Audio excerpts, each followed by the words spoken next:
na may trabaho. Bahagya naman itong mababa kumpara noong Abril 2024 na umabot sa 96% o 48.36 milyong employed Filipinos. Samantala, ayon sa PSA, ang bilang naman ng unemployed o mga Pilipinong walang trabaho o negosyo nitong July 2024 ay umabot sa 4.7% o 2.38 milyong Pilipino. Mas mataas ito kumpara noong July 2023 na may 4.9% o 2.29 milyong Pilipino na unemployed. Mas mataas din kung ikukumpara nitong Abril 2024 na 4% o 2.04 milyong Pilipino walang trabaho. Samantala ngayong July 2024, ang mga kalalakihan ang may mas mataas na employment rate o na umabot sa 95.6% kumpara sa mga kababaihan na 94.8%.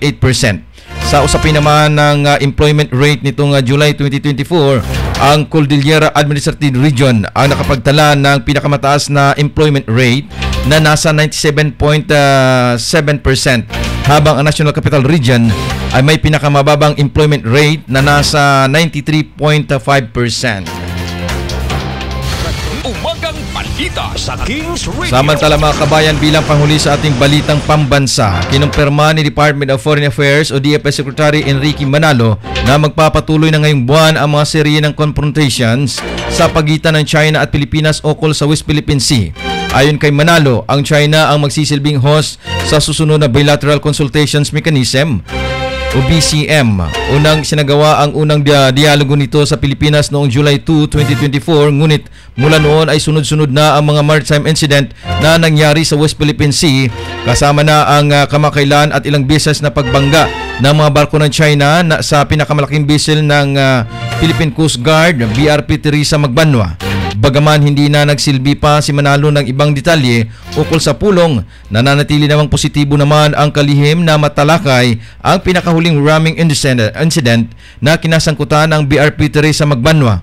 Una ring sinabi ni Manalo na pinag-aaralan ng ahensya ang posibleng paghain ng panibagong kaso laban sa China kasunod ng sinadyang pagbangga sa naturang barko. Sa Kings Radio. Samantala mga kabayan, oras natin alas 6:59 na po ng umaga. Labas muli tayo ng ating himpilan, dumako tayo sa iba pang mga balitang nakalap ng ating mga kasamahan sa ating ng balitang Mindanao. Balitang Mindanao. Sa ating ng balitang Mindanao mga kabayan, 2025 automated machines dumating na po sa Northern Mindanao. Alamin natin ang detalye ng balitang ito mula sa ating kasamang si Edgar Cabanyo. Gar, report mo yan, Gar. Dumating na sa lungsod ang ilan sa mga machine na mula sa Meru Corporation Limited South Korea na para sa 2025 election sa bansa. Itong sinabi ni Comelec 10 Regional Director Attorney Renato Magbutay, layon na naging maayos ang nalalapit na midterm election sa bansa. Sinabi pa ni Magbutay na inaasahan sa buwan ng Nobyembre, darating pa sa Northern Mindanao ang sobra 70 automated machine galing sa Meru para gamitin sa voting demonstration at road shows. Pagkatapos ng aktibidad ay agad itong ibabalik sa Kalakhang, Manila para sa final reconfiguration bago ilagay sa storage area habang inaantay ang May 2025 elections. Samantala, sinabi pa ng opisyal na dandahan na silang gumagawa ng hakbang sa listahan ng mga BEI ng mga guro mula sa DepEd upang tumulong sa nalalapit na halalan. Ito ay upang maayos na maaga ang kanilang election honorarium na wala nang kukunin pa na buwis. Sinabi pa ng Comelec na sa susunod na buwan ng Oktubre ay tatanggap na sila ng Certification of Candidacy o COC sa mga personalidad na nais lumahok sa darating na midterm election sa bansa. Yan ang report, Edgar Cabanyo para sa Umagang Balita sa Kings. Umagang Balita sa Kings Radio. Dumating na sa lungsod ang Umagang Balita sa Kings Radio.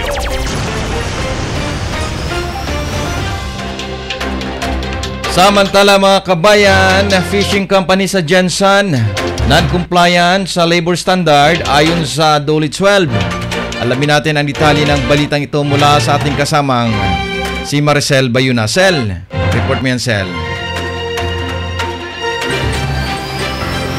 Balita Mindanao. Bababa ang non-compliance compliance rate sa fishing company sa Jansan. Base sa datos ng Department of Labor, Employment and Duly 12. Ayon kay Joel Gonzales, Regional Director ng DOH-12, nasa 30.56% ang compliance rate sa nasabing mga kumpanya sa labor standard. Ngunit nakita ni Gonzales na isa sa dahilan nito ay ang informality sa work arrangement sa mga fishing workers, kung saan marami sa mga nalaman ay ang paglipat-lipat ng mga trabahuan sa mga kampanya dahilan na walang remittance sa social services. Inamin na opisyal na meron ding mga kumpanya ang patuloy na hindi sumusunod sa standard. Sa kabila na ipinalabas na Department Order DO 156-16 sa DULE and Employment Standard, una nang sinabi na ilang mga mangingisda na tuloy pa rin ang hindi maayos na sistema sa mga pangampanya, tulad na lamang sa ginagawa ng ilang kumpanya ang Karga Bukol Scheme na isa sa dahilan sa pag-alis ng mga workers sa kumpanya. At yan ang report, Maricel Bayuna para sa Umagang Balita sa Kings Radio, Balitang Mindanao.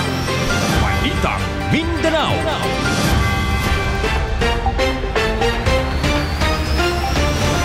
Yun po mga kabayan, ating napapakinggan ang ating Balitang Mindanao. Samantala mga kabayan, oras natin alas 7:03 po ng umaga, Philippine Standard Time.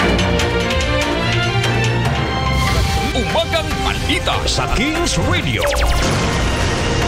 Samantala mga kabayan, dumako naman po tayo sa iba pang bahagi ng ating mga balita sa ating Balitang Pambansa. Balitang Pambansa. Umagang Balita sa Kings Radio.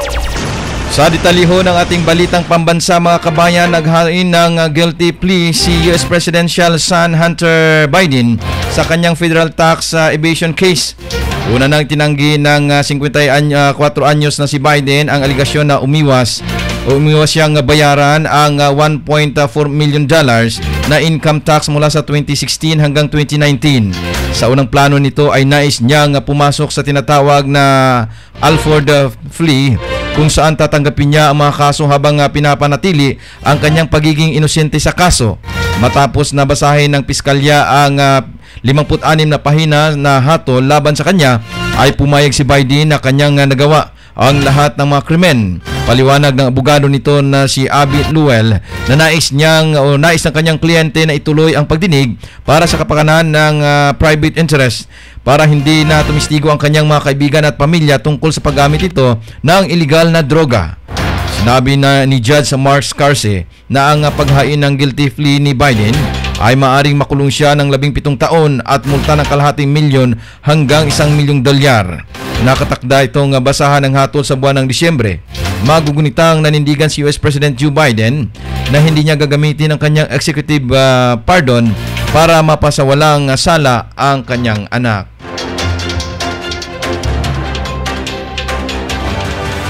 Balitang Ibayong Dagat. Umagang Balita sa Kings Yan po Radio. mga kabayan ang atin balitang Ibayong Dagat niyo napapakinggan. Hatid sa atin ng SED Marketing. Umagang Balita Samantala mga sa kabayan, Kings oras Radio. natin alas 7:05 na po ng umaga. Dumako na po tayo sa iba pang bahagi ng ating balita. Para sa ating balitang pampalakasan.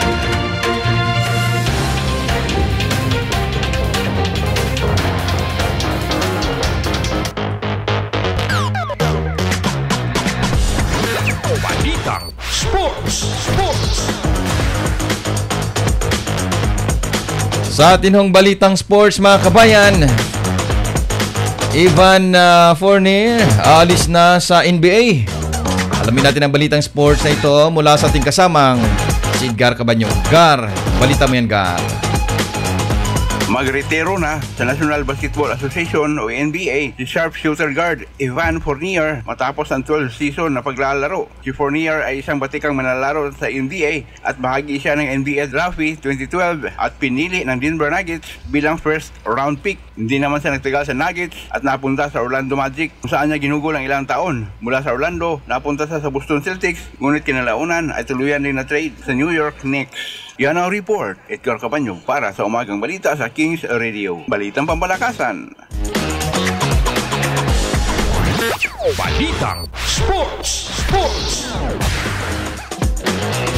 Umagang Balita sa Kings Radio.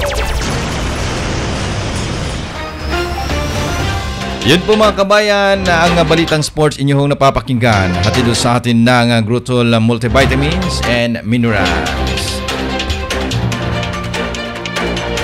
Umagang balita. Samantala mga kabayan, dumako naman po tayo sa atin hong balitang showbiz. Oras muna natin ganap na pong alas 7:07 ng umaga Philippine Standard Time. Para sa ating balitang showbiz mga kabayan. Balita Showbiz.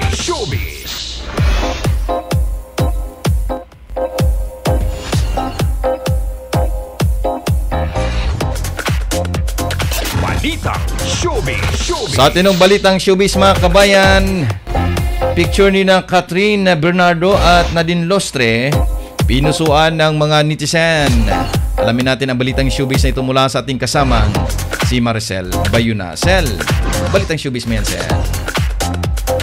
Trending ngayon sa social media ang picture ng dalawang famous Filipino actress na sina Catherine Bernardo at Nadine Lostre. Spotted kasi sila sa birthday celebration ng isang kilalang aktor. Ikinatuwa rin ng mga fans dahil pinafollow na ni Nadine si Catherine sa social media. Maliban kina Catherine Star, studied din sa birthday party sina Heart Evangelista, Bea Alonso, Sara Labati at Joshua Garcia. At yan ang showbiz balita, Maricel Bayuna para sa Umagang Balita sa Kings Radio.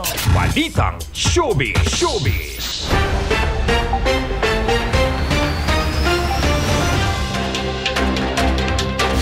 Umagang balita sa Kings Radio.